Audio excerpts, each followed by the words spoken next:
دنیا بھر میں ایرانی جو ایک مزاج ہے نا اس کے حوالے سے زیادہ اویئرنیس نہیں ہے. اور اس وقت تقریباً 56-57 اسلامی ملک ہیں نا, تو میجورٹی میں ایک سنی ماڈل ہے, یعنی جو ایک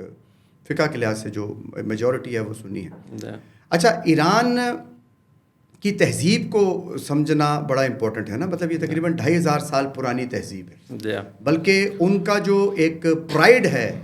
ٹورڈ دیئر سویلائزیشن, وہ یہ آپ دیکھیں کہ جب ان کا کوئی فارن آفیسر ہے یا کوئی ریپرزینٹیٹیو ہے, وہ ورلڈ گلوبل میڈیا میں جب بات کرتا ہے تو وہ یہ کہتا ہے کہ آپ تو 250 سال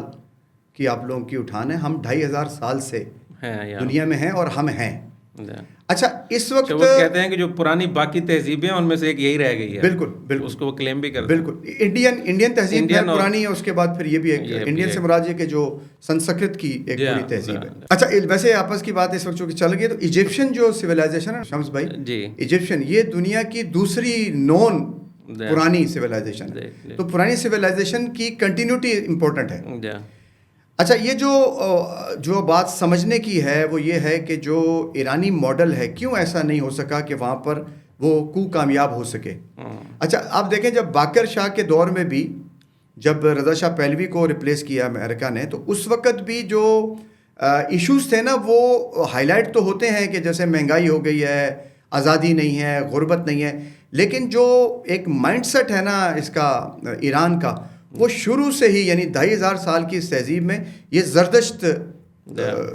سے کنورٹڈ تھے سارے. اچھا, ان کا مزاج ہمیشہ ان کی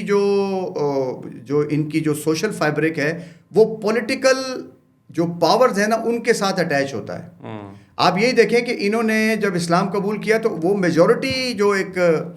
فقہی طور پر جو ایک میجورٹی مسلمانوں کا ایک تسلسل تھا اس طرف نہیں گئے, انہوں نے اہل تشیع کا ایک پورا مذہب جو ہے یا وہ فقہ جو ہے وہ اڈاپٹ کیا. اچھا, اس کے بعد جب یہ جو رضا شاہ پہلوی کے بعد اس لیے کیا کہ ان کی علیحدہ شناخت برقرار ہے. دوسری بات یہ ہے کہ جو اس وقت بھی ایشو اٹھا, جب یہ لبرلز کی بات چل رہی تھی اس وقت بھی ہم نے ایک پروگرام میں یہ بات کہی تھی کہ یہ جو مسئلہ بھوک اور افلاس کا نہیں ہے, مسئلہ آئیڈینٹی کا ہے.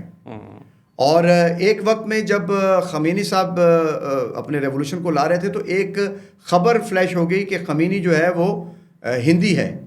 یعنی ہندوستان سے انسپائرڈ ہے, تو اس کی وجہ سے کافی ری ایکشن پیدا ہوا تھا. تو ایک تو یہ کہ ایرانین میں پیور ایرانی بلڈ کا ہونا یا ایرانی جو اٹھان ہے ان کی جو پیچھے پوری ہسٹری ہے جو وہ بیان کرتے ہیں. ادب میں بھی دیکھیں, جب انہوں نے اسلام قبول کیا تو عربی زبان کو بھی انہوں نے ایک سیکنڈ لینگویج رکھا اور فارسی کو انریچ کیا, یعنی فارسی کا اثر عرب لینگویج پر بھی آیا. تو اس سے ان کے اس مزاج کو ہم سمجھ سکتے ہیں.